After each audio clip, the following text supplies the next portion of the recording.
അസ്സലാമു അലൈക്കും വറഹ്മത്തുള്ളാഹി വബറകാതുഹു. സഹോദരങ്ങളെ, കൊടിയും അതുപോലെ തന്നെ പച്ച തുണികളൊക്കെ കണ്ടു കഴിഞ്ഞാൽ നിങ്ങളാരും വിചാരിച്ചു പോകരുത് ഇതെന്ത് ഒരു അമ്പലമാണെന്ന്.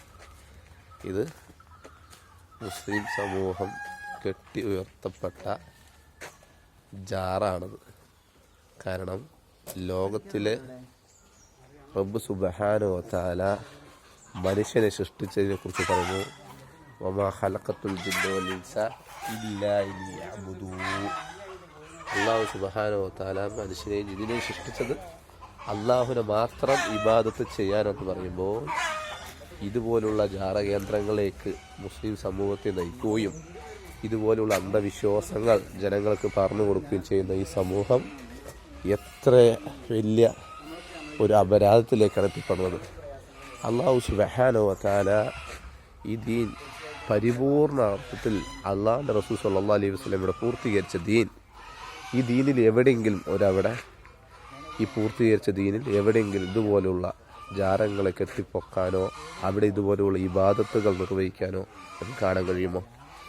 ലോകത്തിലെ ഏറ്റവും വലിയ ഔലിയായ മുഹമ്മദ് നബി സ്വല്ലല്ലാഹു അലൈഹി വസല്ലമ, അദ്ദേഹത്തിനേക്കാളും വലിയ ഔലിയ ഉണ്ടോ? ആ റസൂൽ സ്വല്ലല്ലാഹു അലൈഹി വസല്ലമ പോലും അദ്ദേഹത്തിൻ്റെ ഖബർ ഇതുപോലെ ആരാധിക്കപ്പെടാൻ നമ്മളോട് കൽപ്പിച്ചിട്ടുണ്ടോ?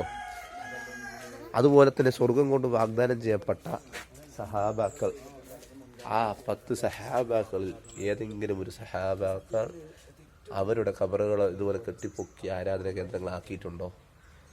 ദീൻ, എന്തൊരു ദീനുൽ ഇസ്ലാമിൽ എന്തൊരു ഇബാദത്താകണമെങ്കിൽ 2 നിബന്ധനകൾ വേണം.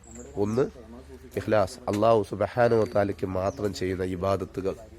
ഇത്തിബാ റസൂൽ, അള്ളാഹിൻ്റെ റസൂൽ സ്വല്ലല്ലാഹു അലൈഹി വസല്ലമ എങ്ങനെയാണോ ചെയ്യാൻ നിർവഹിച്ച് പഠിപ്പിച്ച് നൽകിയത് ആ രീതി ചെയ്യുന്നത്. എവിടെയാണ് ദീനുൽ ഇസ്ലാമിൽ ഇതുപോലെയുള്ളൊരു പ്രവൃത്തി നമുക്ക് കാണാൻ കഴിയുക? എവിടെയാണ് സഹോദരങ്ങളെ കാണാൻ കഴിയുക? ഇത് ദീനല്ല. ഇത് അള്ളാഹിൻ്റെ റസൂൽ സ്വല്ലല്ലാഹു അലൈഹി വസല്ലമ കൊണ്ടുവന്ന ദീനല്ല. ഈ ദീനിൽ ഇതുപോലെ പ്രവർത്തനങ്ങളിൽ ഇതുപോലുള്ള അന്ധവിശ്വാസങ്ങളാകപ്പെട്ട പ്രിയ മുസ്ലിമേ, അള്ളാഹിൻ്റെ ദീനുകൾ വ്യക്തമായി പഠിക്കുക, മനസ്സിലാക്കുക. അള്ളാഹു സുബ്ഹാനഹു വ തആല അതിനുള്ള തൗഫീഖ് നൽകുമാറാകട്ടെ.